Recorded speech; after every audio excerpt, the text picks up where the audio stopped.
West in decline? Is it the end of days or just media hype? What is the West, anyways? On this episode of Classical Wisdom Speaks, we'll discuss how ancient wisdom is necessary to solve modern crises with Spencer Klavan, a classicist with a Ph.D. from Oxford and host of the Young Heretics podcast, as well as assistant editor at the Claremont Review of Books and the American Mind. Spencer is also author of Music in Ancient Greece, Melody, Rhythm, and Life, as well as most recently, How to Save the West, Ancient Wisdom for 5 Modern Crises.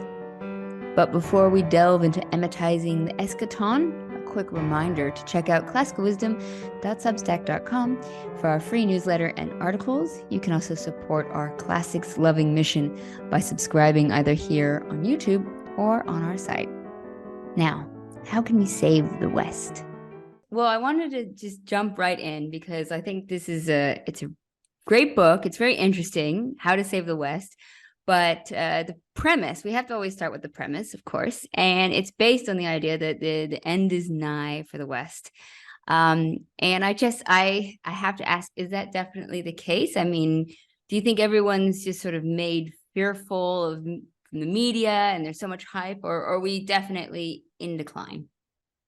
I am so glad that you started off with this question, in part because, as you may imagine, when you name a book, How to Save the West, there is a fair amount of insecurity, self-doubt that comes along with it. So I'm very glad to have the opportunity to kind of talk out this premise with you.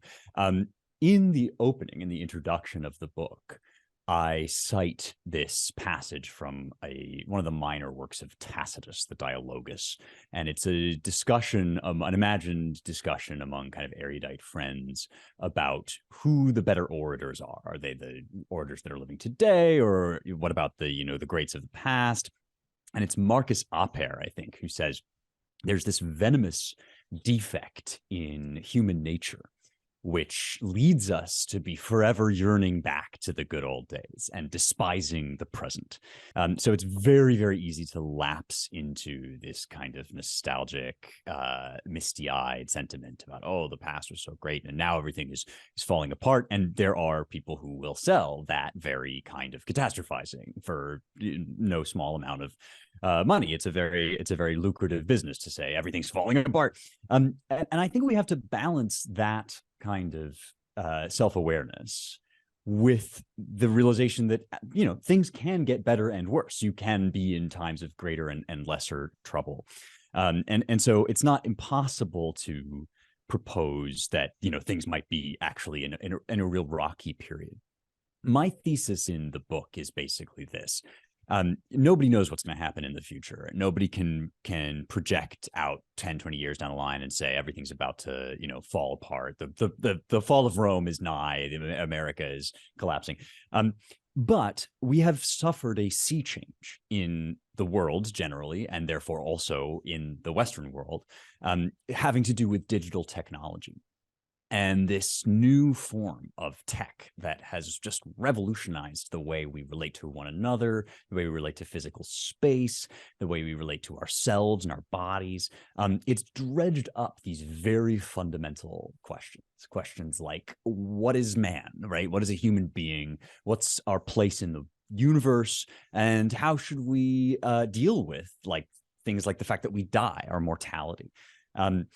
And I think that what that has shown is that our resources for answering those questions are not as rich as they could be, or indeed as they once were, that we could stand to recover the best that has been thought and said about those issues if we're going to move meaningfully and humanely forward into the future. So, another version, as a Greek speaker, you will know that the verb sosdein, to save, could also mean to preserve, to retain, to rehabilitate. And I think we're always doing that in some sense. And I think we're up against a particularly urgent moment for that kind of project, for saving the West in that way. Yeah, I mean, I've brought this question up a bunch of times to my readers, that there's this tendency to want to feel like that we're in the end of days, to emetize the eschaton, to bring the nigh on. I feel like it's a solipsistic stance, almost like we're at this end point. Is technology, like, what are the crises right now that you think mean that it's the end and is not something that is fearful throughout the ages, that we have sort of almost psychologically inherent this desire to be the witnesses to the final chapter. Yeah, totally. I mean, I definitely think that you see this. This is something that transcends politics. Interestingly, you get, the conservative flavor of it is that the world is ending, the West is crumbling. That's kind of the flavor that I'm perhaps more prone to myself, being more of a conservative kind of thinker. But on the left, you get, the climate change is going to destroy us all. You should stop having kids because it's not worth it, or it's a burden on the planet, and so forth. And so, yeah, part of it is just, I think it's exciting to imagine that we're going somewhere, that there's a kind of, grand crisis facing us. And it's less exciting to think, well, actually, we're just in this project of daily preservation, of carrying the traditions forward. But I would say this, you look at the worldwide trends that we see in the decline of birth rates and fertility. You look at some of these narratives that come out. I mean, even the fact that it transcends the right and the left. That maybe it's not worth having kids. That maybe we should be flying off to other planets to escape the disaster on this one. I think at the very least there is a sense of an encroaching sense of despair that digital technology has brought on. One of the crises that I talk about on the book is the body crisis, which could be understood as just the sense that it's not worth it being human anymore. It's like our machines do everything better than we do, and we can update and edit ourselves in digital space with this incredible precision. Shouldn't we just kind of transcend our humanity, our embodiment in space and time? Why do we even, why is it even worth it? And I do think that's a crisis. I mean, I think that's a crisis in the true sense of two opposing visions of humanity. Are we, as we are we something important, unique, and special, right? Embodied souls, in the kind of Aristotelian hylomorphic sense? Or are we a kind of first model to be scrapped and left behind? And you want to talk about immanentizing the eschaton. There's a real apocalyptic vision, is like, well, I'm basically not as good as a computer, so I should make myself as much like a computer as possible. You read the kind of post-human or transhuman literature that's out there, and these really laundry lists of measurements of humanity in terms of longevity, speed, strength. Nowhere in those lists will you find questions about virtue, right? About excellence at the specifically human project. And this is something that I think is terribly mistaken, that we stand to lose a lot if we abandon that notion that actually humanity is a type of thing, a genos, and excellence in being human, which is to say virtue, isn't just a kind of halfway house of evolution, but it's actually an end point, that we are ends in and of ourselves, moral ends. I think this sort of stuff, it's not that to say that tomorrow we're all going to be absorbed into the singularity, but it is to say that people are talking as if that might be a nice outcome for all of this. And the part of the point of the book is to remind people that actually, no, there's a deeper and richer tradition, a vein of wisdom that we can bring forward into this so-called brave new world, that doesn't involve kind of throwing up our hands and declaring that the end is here. I think you're so right. There's so many people talking about almost nature being better than humans, and you're like, we are part of nature. But before we proceed, I think it's really important, because you talk about this in the introduction and in the beginning, and I think it's an important point. What is the West specifically? Yeah. You will get a lot of pushback. One gets a lot of pushback, again, from multiple corners when one starts talking about the West with a capital W. The most obvious objection, at least to my mind, it comes from a sort of, you might call it post-colonialist or kind of racial critique, that the West is basically just a dog whistle. It's just a buzzword for white people, essentially. Kwame Anthony Appiah in The Guardian made this argument a few years back, that basically when people say the West, they're just kind of delicately carving around all of the white European or European adjacent nations. in order to say this is the greatness of the world. And then on the other hand, you get, nationalist arguments that say, no, I'm not a Westerner, I'm an American, or I'm a Brit, or I'm, these are unique traditions that don't deserve to be kind of subsumed into some all-encompassing, supranational project. And I take both of those critiques seriously so far as they go, but I think they both kind of miss the point. When I define the West in the book, what I say is that we are looking here at the cultural inheritance of Athens and Jerusalem. And by Athens, I mean, the pagan philosophical tradition, which comes down from Socrates through Plato and Aristotle, branches out into the Hellenistic schools, that whole kind of cultural baggage and tradition of thinking about what can be known.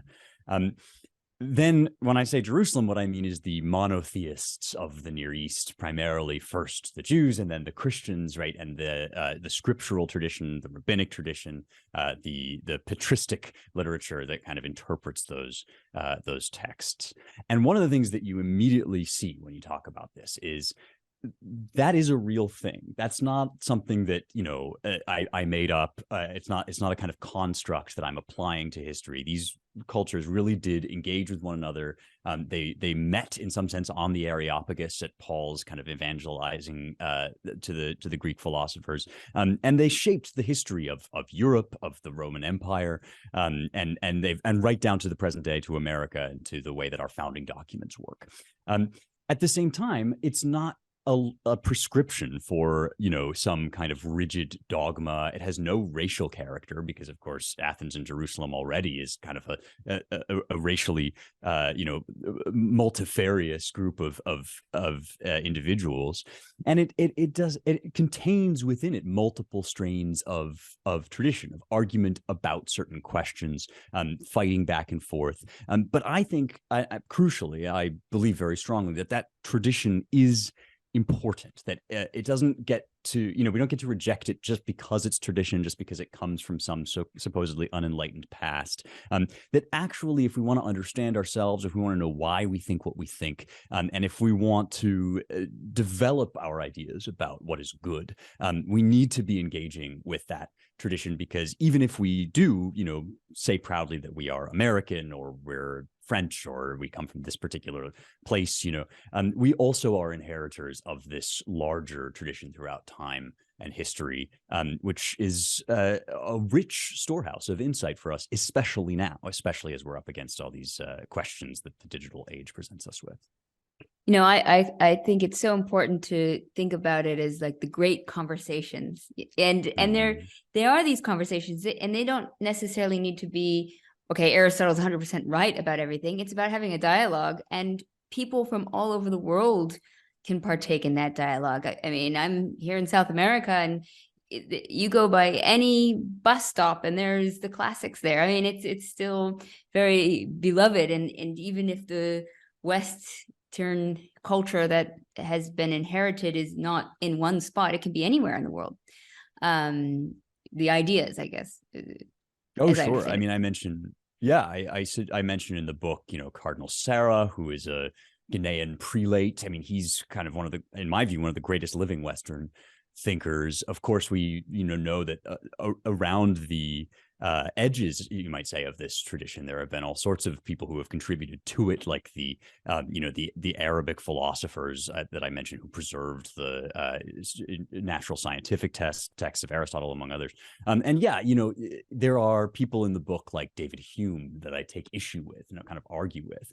And one of the things I say is I'm arguing with this guy as Westerner to Westerner. The reason that we even have something to argue about is because we share, obviously, this common ground of history and the questions that have developed over time among us. And so I'm proposing, basically what I'm doing is I'm drawing out some strands of argument that I think are ideally suited to meet the problems of our times. But at some bigger level, I think what I'm trying to say to people is that it's not wrong or evil or even prohibitively difficult to dip into this conversation yourself, to think of yourself as a participant in that conversation, and as somebody who might carry those traditions forward.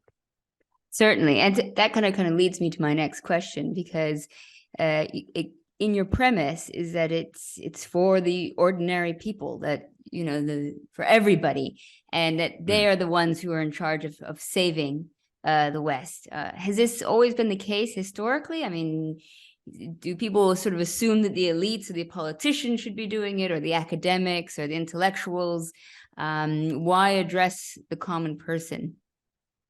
Yeah, I mean, I certainly think that the elites and the academics, like myself, like to think that we are in charge of preserving these traditions, that we are the so-called thought leaders, right? And there is something to be said for true aristocracy. That is to say, there are people who are uniquely gifted in the work of thought and in the work of leadership. So I don't want to deny that or suggest that like there's no place for a true elite in a good and healthy society.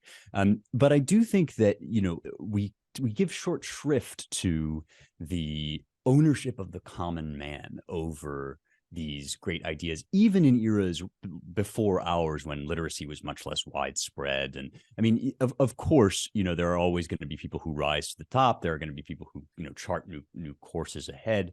But one of the things I say in the book is, when we sit down and we think about like the problems in our time, or whatever you want to call it, you think like, wow, the country is falling apart. There's all the kids are going insane. Like all of this. I don't understand this transgenderism stuff. It's going so crazy, so quickly, whatever. We think about those questions, as if we were Ron DeSantis. Like, what am I going to do tomorrow to write a law that's going to fix the problem? Capital F, capital P. And Harry Jaffa, who's kind of intellectual forebear of the think tank where I work, the Claremont Institute, he has this wonderful passage in which he talks about, the Western project is actually consummated each time a single human heart is saved from the nihilistic dark night of relativism. Each time somebody wakes up and says, the good is actually knowable, it's not arbitrary, it's not a matter of of pure consensus or relativism, but actually can be found and known and sought.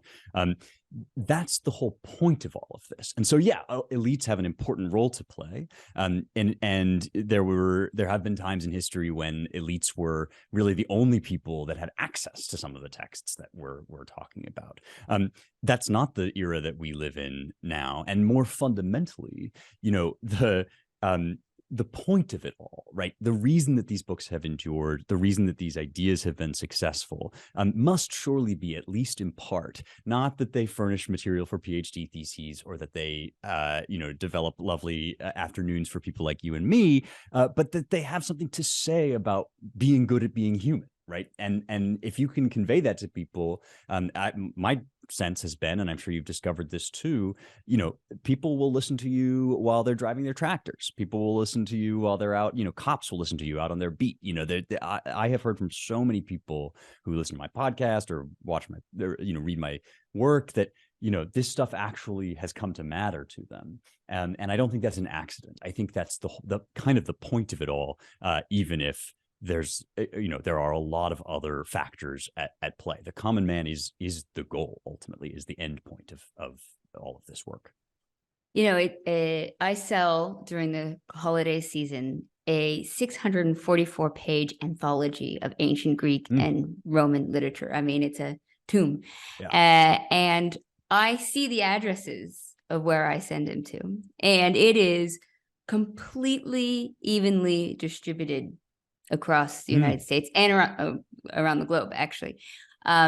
And I mean, even maybe more so if you take into population density, it's amazing because it's completely spread out. And I not to creep out anybody listening, but sometimes I like just looking where these spots are because, I love, humanizing my readers and knowing where they are. And it's, a small town in West Texas. It's a spot in Wyoming. It's, Northern California and Southern Florida and like everything in between.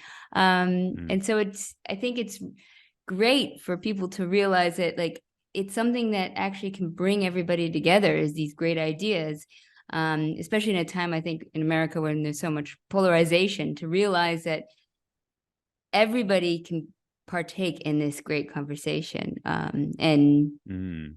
kind of delve in the ideas. And a lot of times, I think the beauty of the classics and ancient history in some ways is that they're much more accessible than modern history and modern philosophy. And I sometimes bring up things, say with my daughter, I'm like I mentioned before, I was starting a course for children, and it's, just asking a question like, how do you know what you know? Or what I did the story of Theseus and the Minotaur. What makes a hero? What makes a monster? I mean, just asking the question, I think, is so valuable. Yeah, one topic that I always find people are doing philosophy without even knowing it is the question of friendship, right? You say to people, what makes a good friend, and how do you find good friends? How do you be a good friend? People will come out with just incredibly profound reflections on this urgent question, which is so simple, so universal, and yet so difficult to really get right. And yeah, I certainly think it's like, if you think the ancients are hard, try picking up a modern book of philosophy. You'll often find writing and questions far abstracted from the kind of earthy urgency of those issues. Whereas you can read Aristotle's Nicomachean Ethics, you can read Cicero on friendship, and he'll actually tell you things that you might want to hear and want to know. But yeah, I think it's so beautiful what you say about sending the anthology around. One thing that's occurred to me, or a metaphor that's occurred to me sometimes, is whenever you have a public presence, people start to kind of look to you, ask you questions, think of you as somebody who's kind of like out on the forefront of the battle, or whatever you want to call it. And the thing I always say is, no, we're not the leaders, we're the standard bearers. We're in the back, right? We're holding up this image or this idea that you need to refer back to, and you need both things. Of course, you need every person to play each role in a successful army, or whatever metaphor you want to use. But the people who are getting that anthology, in some ways, are, as I said before, they're kind of the point of the whole thing. Now, you've mentioned a few times like the word virtue, and also about relativism and versus moral virtues. I mean, what role specifically do you feel virtue plays in the decline of society? Right. So, Easy as question, your I know, right? listeners, oh yeah, this is just Simple, how long really. you got. We'll be here all night, folks. Well, I mean, your listeners will probably know, and you certainly know, that the concept of virtue, as it comes down to us from the Greek philosophy, is rooted in arete, excellence, right? And initially, before you really get the kind of formalization of the philosophical schools, arete can be excellence in anything. You can have arete in foot racing. Horses have arete when they're very good at being horses, right? And so what we're really talking about here is, what is it to be good at being a human being, right? And the ethikai arete, the excellence of character, the excellences of character, have to do with fulfilling our role as rational animals. Now, the question immediately then occurs, right? So what's a human being for, right? I mean, what are we supposed to be doing? And Aristotle's famous answer, eudaimonia, flourishing, is kind of like, you're supposed to be living into the max of what you are, which is reason embodied in flesh, right? You have logos, but that logos is kind of threaded through this animal body. And you need both of those things to be truly what you are. And so, the next thing that Aristotle says quite brilliantly is that mankind is a politicae animal, an animal that deals with life in community together, and we are always, wherever we are, right? Whenever we share space, we have these rituals together, we have laws, we have ways of doing life together. And so when you lose confidence that there is such a thing as doing that well, right? That there is an objective good about, for each individual, but also for us together as a group working together. You've almost lost the whole notion of what a society even is. So when you put it that way, you start to realize, well, actually virtue and society or civilization are almost tautological. Like they're almost the same thing, viewed from two different angles, from the kind of ground up individual level versus the top down sort of sociological level. So, one of the things I talk about in the book is there are these two sections, the crisis of meaning and the crisis of the regime. And they're related to one another, I think, in precisely this way. The regime crisis kind of goes into, well, throughout history, the political philosophers of the West have observed the ways in which human societies break down and then replace one another as they decay. So you start, let's say, with a strong man, with a king, but then that kind of decays into a certain form of tyranny. So you get an uprising of the elite who create an aristocracy, but then they just become kind of cronies with one another, and they become an oligarchy. So you get this popular uprising, and that's democracy. But of course, democracy devolves into mob rule, and then you get a strong man to come back in, and the cycle begins anew, right? So the whole question then for America, for any civilization, is how do you is it possible to arrest course or to stop this from just endlessly kind of trampling you under? And the answer that America kind of inherits from the West is the perpetual motion machine, which is the republic. And the republic combines these different forms of government against one another until you end up in this kind of mixed regime, the checks and balances of the presidency and however you want to figure it. But in our case, it's the executive, the legislative, and the judiciary as kind of held accountable to the people. When you start saying this, you realize something that John Adams famously said, which is that this Constitution isn't designed for a people without virtue. A moral and religious people is how he put it. And that, I think, is part of what we are up against now, the lack of a shared concept of virtue, which famously in the kind of classical formulation is necessary to true friendship, right? To true philia or civic love, to sharing with one another in a common project. It sounds when you start talking about virtue like you're just here to scold people, like you did a bad thing, you read the wrong book. A lot of kind of culture war conversations go along these tracks in one way or another. But actually, the reason to talk about virtue at all is because if we're going to do life together, if we're going to wake up tomorrow morning and have our disagreements, discuss them rationally, go to the school board, talk it out together, then we need that common ground of at least accepting together that there's such a thing as the good, right? And that's what we're aiming at. Nobody's perfect. Nobody's claiming to embody these concepts. But unless we believe they exist, unless we're aiming at them, I don't really think we stand a chance. Yeah, we recently had an event about free speech, and I thought similarly in that we should take these liberties, rights, goals, it's like free speech or democracy, and take them with the responsibility of knowing how to have a conversation and have rational discourse and learn how to be able to listen and talk in order to enjoy free speech. We need to be deserving of it almost. I wonder if that's sort of the same with our state, that we need to have the aim of virtue in order to participate in it. Absolutely. I mean, something that I sort of a while back found myself digging into is the history, not just of free speech discourse, but of kind of classical liberalism more generally, and the precursors to Mill on this. Milton's Areopagitica is a text that comes readily to mind, arguing for freedom of the press, right?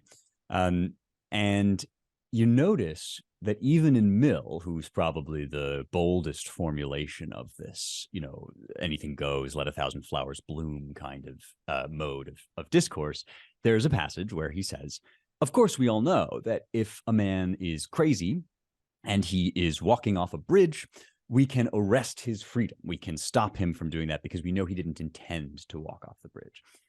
And you think, well, that's kind of an interesting throwaway little comment, because it's not really explored how you might know that, right? And I think the reason for this is that Mill is operating in a context, as Milton was as well, where he can take it for granted that certain things are just not, even if they might be entertained in the abstract, they're not going to be pursued in polite society.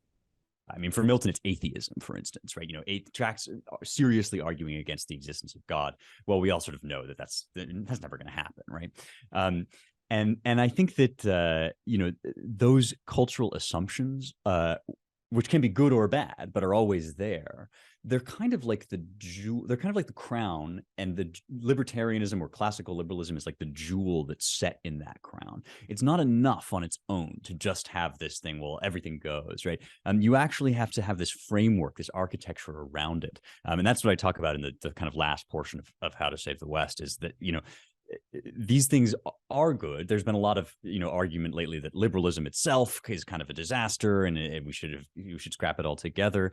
But I think that what's much nearer the truth is that we got to the point where we were capable of doing liberalism, of exploring free speech, of having these personal liberties, and we treated those so entirely as ends in themselves and as exclusive goods. We forgot that they're supported and upheld by this entire social structure, which does involve kind of cultural assumptions, shared cultural assumptions about what good even is.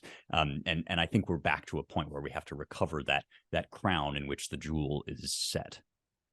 Now, I'd love to get into a bit of the guts, if I may, of these crises. First off, how did you determine them? How did you sort of separate them and categorize them? Yeah, I mean, I think that part of the point of the book is to take the daily sort of news cycle stories that we see and try to uncover some of the deeper trends or questions that are at work underneath them. And so my first approach was just to say, all right, so we're always yelling about something, right? Every day, some new thing comes across our feed to yell at each other about. And today it's like, transgenderism, and tomorrow it's Donald Trump, and, now it's January 6th, whatever. And so the first thing that I try to do is say, well, if we pull back the camera for a minute and we extend our memories for longer than 24 hours and one news cycle, what are the kind of threads linking these disputes and these disagreements together, and what are the things that we haven't really sat down? The reason that we're fighting so vociferously is because we haven't sat down and thought through, like, what are the first principle questions at stake here. And so that's kind of what led me into the first crisis, which is the crisis of reality. And I deal with this, both at a tech level, when you have people fighting over things like virtual reality, the metaverse, but also at the kind of news level of post-truth politics, and Donald Trump lied about this, well, AOC lied about that, right? And I do think that when you start to think about these things collectively as a whole, you uncover a sense that actually people aren't sure that there is anything out there that's absolutely true, no matter who disagrees, that has a kind of objective validity. And they aren't sure if it would be good if there were, if maybe it's actually inconvenient for there to be these kind of hard and fast realities, like the good, for instance, or the beautiful. And what you find is that that's very similar, analogous to precisely the crisis that kind of kicks off, inaugurates the Western philosophical tradition in Athens, that there's nothing either good or bad, but thinking makes it so. If you can vote for it, you can do it, right? This is what leads you to such atrocities as the massacres that Athens committed in the Peloponnesian War, right? And so kind of teasing that apart is where the book begins, right? Sort of saying, is there something that is true and false, no matter who disagrees or agrees? And then, of course, the next question that occurs is, well, what? What is it, right? Plato's answer is that there is some ideal realm of the forms beyond this realm. Aristotle says, well, actually, the forms are embodied. And that leads me on into this next question, right? What is the body, right? What is the flesh? Why do we even need to have these, to put it crudely, these meat sacks with chemistry sets inside that break down and die? Why do we have to do this at all? And I think you can actually see this anxiety, which is very ancient, playing out in all sorts of places. We've touched on this already, the kind of sudden uptick in gender dysphoria, but also the concern about, digital avatars, and the idea that we're going to just kind of like gene edit our way into some digitally perfected future. And so I kind of think that uncovering a little bit of that wisdom we were talking about earlier about what human beings are, which is also the premise of all the virtue stuff we were talking about, because you can't actually have virtue unless you have an idea of the human person. And this is kind of where the rubber meets the road with that crisis of meaning that I was talking about earlier, right? What are we, and what's the point of us? Which is a question you can't answer without talking about ultimate realities, right? If the world runs on some kind of reproduction, replication, evolution, right? Whatever scientific idea you want to adopt, then what are we reproducing? What's the point of human existence at all? Which leads me into this crisis of religion, kind of the question about, can we still believe in that realm of ideas, in that kind of absolute truth, in a personality, even a person behind that absolute truth. So I address that in the fourth part. And then that's kind of when I start to turn back to the politics of it all. It's sort of, if you can think of it as a journey away from and then back to the news cycle. If you start with kind of the daily news stories that we deal with, and that sends you on a journey through these crises until you can get back to the crisis of the regime with a little bit more seriousness. And that's the stuff we were talking about earlier to do with the kind of, the cycle of regimes. How do we stop it? Where's America going? What's going to happen? And the book kind of leaves readers, I hope, with a sense that although nobody knows the future and nobody can predict, how the next election is going to go, you and I are actually inheritors of that Western tradition just by waking up in the morning, and that our task is both simpler, smaller, but also more profound and more spiritually crucial than just to fight over this or that news story or win this or that election. It has to do with that salvation of the human heart from the dark night of nihilism that Jaffa was talking about. Yeah, it's amazing because I'm not in the US, and when I go, I get the bombardment of media, and it's so hard to keep that level of energy, of emotion that you're being provoked into feeling all the time. I can see how eventually people are just like, I got to tap out. I got to find something more meaningful than all this.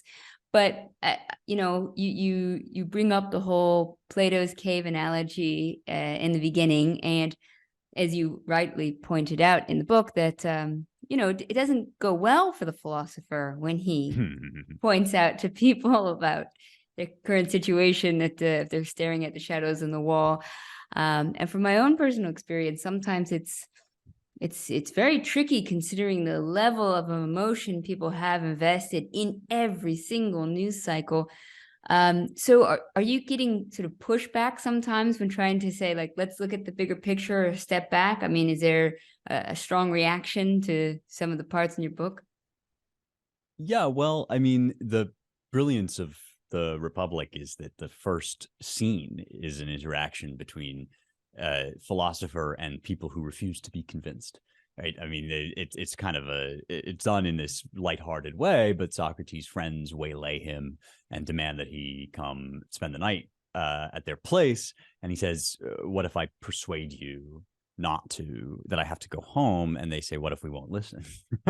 And this is a great example of that kind of homespun simplicity that nevertheless contains something very profound, which is, if people, persuasion depends on this kind of agreement to listen to one another.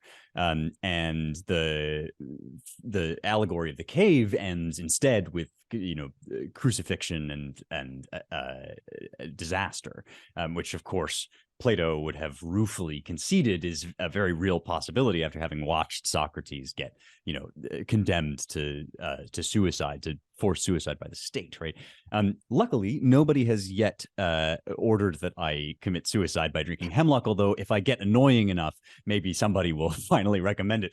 I feel, as we discussed, I feel very fortunate that there's so much hunger out there, as you suggest, for something deeper and richer, that you can find people who will listen and will kind of take this stuff to heart.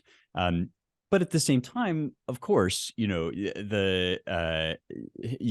put your foot in controversies like the ones that this book deals with, or the ones that you have to talk about if you're talking about, the great ideas of the West, even just using the word the West, as we discussed earlier. You're going to get called all sorts of names. I count myself lucky, the world being what it is. I count myself lucky if I'm not getting, pilloried, basically, if I'm not being put in the stocks. But I think, I'm sure you'll have experience with this too. Like, anybody that talks about stuff online is going to have horrible things said about him, especially if he or she is suggesting that there might be something better to do with your time than stress out over the latest news cycle. I gotta say, I've been very, very fortunate. Like our readership and our community is just so genuine and thoughtful. But yes, anytime anything's out there, there'll always be a troll that will pop up at some point. But I'd love to get back into a little bit of the classics and some of the solutions that are found in them. Who are some of the references that you found most applicable to these modern situations? Yeah, let me preface this by saying that one of the real revelations for me in the process of writing the book is there's always this debate about, is there a quarrel between the ancients and the moderns? Is ancient wisdom fundamentally unrecoverable? Is the past another country? We can't understand these people. And we tend to think about it in terms of, there is a static canon of texts, and it goes from the Republic through Aristotle's Politics into up into Machiavelli and so forth, and that's certainly true. I mean, certain things are enduring and great, but it's also the case that as you study the history of the canon, you learn that different texts have had different weight at different times. And the example I give in the book is that in the era of, say, the Cold War and the rocketing advance of science, Plato's Republic is a lot more favored than Plato's Timaeus. College students, if they're going to read any Plato, they're going to read the Republic, not the Timaeus. If you go back to the Middle Ages, a university student is going to be handed the Timaeus right off the bat as the key to understanding the world. And what's really fascinating is that now I think the Timaeus is coming back as kind of more relevant. We're talking about space travel, we're talking about the construction of space-time, and Plato's got some interesting things to say in there. So all of this to say, in the book, what I am offering is the texts that I think are helpful now, and so the ones that in my interaction with my audience, the thing that I really have found is Aristotle's Nicomachean Ethics is just such a key text for people. And I can see why, because, you want to get up in the morning and believe that it's not a matter of indifference how you behave. And I think that text, Nicomachean Ethics, is so valuable because it puts the proper amount of weight on human action. It does not let you off the hook in even the slightest, while at the same time maintaining absolute realism about what people are and what's possible. This key Aristotelian virtue of phronesis, prudence, practical wisdom, which says, this is the modern version of this is politics is the art of the possible, right? We hold ourselves to, and we have in our minds, pure standards, right? The perfection of what courage would look like in any given situation. And there's, not 1 ounce of anything Aristotle says, takes away from that ideal, but he does say, okay, you might be able to make this step toward that perfection. And I think that's something it's so sorely lacking. Most of the time you either get, just you need to be perfect all the time, or nothing matters and you can do anything you want, right? And the middle ground, that the golden kind of mean that Aristotle charts in that book is I think wonderfully important. The other one that I often suggest that people dip into rather than reading at a stretch is Thomas Aquinas' Summa Theologica. I think people are daunted by this text, and rightly, because it's kind of an encyclopedia. I mean, Aquinas says in the opening, this is like, the answer to every question I can possibly think of about the Christian faith or something like that. If you if you treat it that way, you're likely to get overwhelmed. But if you find yourself with a question, like, for instance, well, what, is the relationship between the body and the soul? And you look it up in the Summa, you are liable to find not only a sort of survey of the possible answers, but an extremely sensible and indeed, in many cases, Aristotelian approach to that issue. The last one I will say is Machiavelli, and this is maybe a bit of a surprise because people think of this guy as like the evil schemer of realpolitik. Although I'm sure that your listeners are much smarter than this, but the typical sort of reaction to Machiavelli is, well, he thinks the church is just this kind of namby-pamby, wishy-washy group of weaklings, and what really counts is to go forth and conquer new places and acquire and retain power. And there's some truth to that, but really what I love about Machiavelli is that he is the first, and in some senses still one of the only people to really grapple with the transformation of the world that was affected by the European discovery of the North American continent. And the fact that the world was suddenly this big place and this interconnected place, and that the game was changed that way, which is, all of these are commonplaces now. But at the time, it was like, Machiavelli says, people will be jealous of me for saying these sorts of things the same way that you might be jealous or angry at somebody for charting a course into new waters, new territory. And I think Machiavelli is still one of the smartest people for thinking about that, and for thinking about those questions of regime failure that we're up against now. There's an interesting a last point, then I'll stop rambling about these great books. But there's an interesting. You can always ramble with us. I mean, rambling on great books is exactly what we do. So don't worry, you're safe. That's why I'm here. Space. Fantastic. Oh, yes, I feel seen. Here's an interesting tidbit. You can find at least part, and perhaps all, of Machiavelli's discourses on Livy at Marxists.org. And wow. This is not a combination that you might predict if you had to sort of sit and the reason that you can find it is because Machiavelli speaks at some length about wealth inequality and class inequality in his approach to the decline of the Roman Empire. And he basically says that inequality, and this is something that Plato sort of foresees in the Republic when he talks about the two cities at war with one another, the city of the have and the city of the have-nots. But, I am no Marxist by any stretch of the imagination. In fact, I take serious issue with Marxism in the book.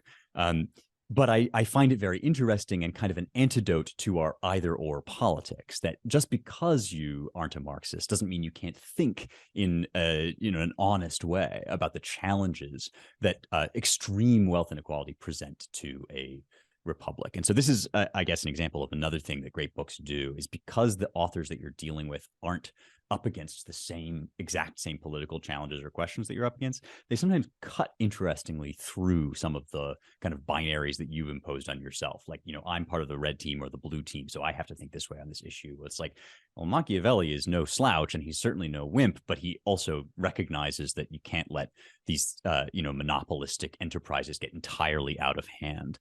That's, to me, I think, a real object lesson in how these books can enrich us. Well, I'm obviously in agreement with the importance and the value that we can get by studying the ancient texts and going back in history. And I have like one final question, and maybe this is a hard one to end with, but do you think that the West can definitely be saved? Is it sort of inevitable, the decline? And if so, are the ideas alone sufficient? Does there need to be an action or structural changes, something that's beyond us mere mortals? The short answer is yes, the West can be saved. And in fact, I would go further and I would say, yes, the West will be saved.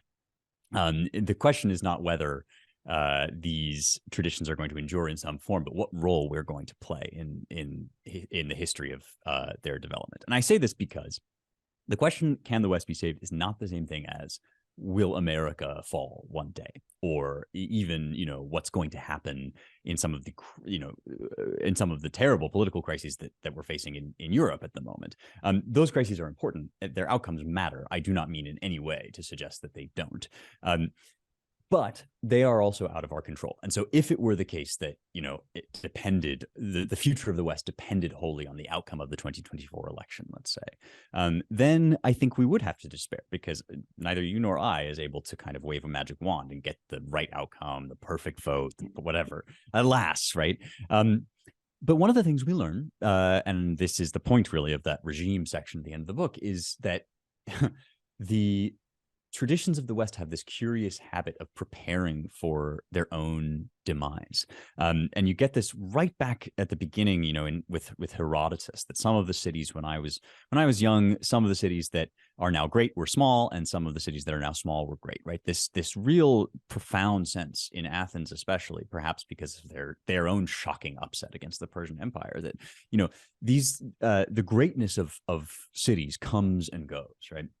And ultimately, someday, I hope it won't be during our lifetimes, but someday there won't be an America anymore, and so our hope for the good and for the future of the West has to be further on than that, even if we are very invested in politics, as I believe we should be. The example that I always give is Cicero, who at the end of the Roman Republic is writing some of the best theoretical defenses of Republican government I have ever personally read. And in the immediate term, in the short scheme of things, Cicero fails utterly. The Republic ends, Cicero dies, the new regime is ushered in, and it's one of autocracy and empire that will endure for hundreds of years. Fast forward to the 1770s, and who should stand up in defense of the Declaration of Independence but one John Adams, a man who from his youth has pored over the speeches of none other than Marcus Tullius Cicero. And so, if that's the timescale that we're talking on, and it is, because, the West is not something that's confined to one period in history. If that's our timescale, then we simply do not know who is going to pick up the torch that we're carrying today, even if we feel like it's about to go out ourselves, which means we have no right to despair and no place or cause to despair. We have a job to do, which is to wake up tomorrow, to seek the good, the true, and the beautiful in the city in which we find ourselves, and to leave the rest to God. Well, beautifully said. And I love the idea. I think of our future generations as the future stewards of history, and that it is it's important to persevere. So I think on that note, where can people find your book? Oh, well, thank you for asking. You can find How to Save the West wherever books are sold. Amazon, Barnes & Noble, howtosavethewestbook.com is a URL that you can visit and find all these different platforms and portals. And you can follow me at Spencer Klavan, and I will be tweeting incessantly about it to get people to pre-order. Perfect. Well, thank you so much, Spencer. Thank you, Anya. It's been such a pleasure.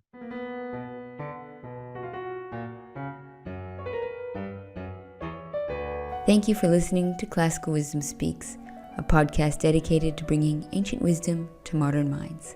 Classical Wisdom Society members can listen to the entire podcast on classicalwisdom.com.